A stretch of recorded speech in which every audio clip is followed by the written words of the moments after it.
بسم اللہ الرحمن الرحیم۔ حضرت محمد صلی اللہ علیہ وسلم نے ارشاد فرمایا کہ میں ایک وقت سو رہا تھا،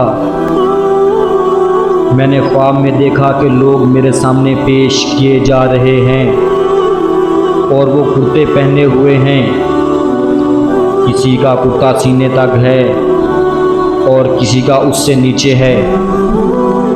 پھر میرے سامنے عمر بن خطاب لائے گئے، ان کے بدن پر جو کرتا تھا اسے وہ گھسیٹ رہے تھے، یعنی ان کا کرتا زمین تک نیچا تھا۔ صحابہ رضی اللہ تعالی عنہ نے پوچھا کہ یا رسول اللہ صلی اللہ علیہ وسلم اس کی کیا تعبیر ہے؟ تو آپ صلی اللہ علیہ وسلم نے ارشاد فرمایا کہ اس سے دین مراد ہے۔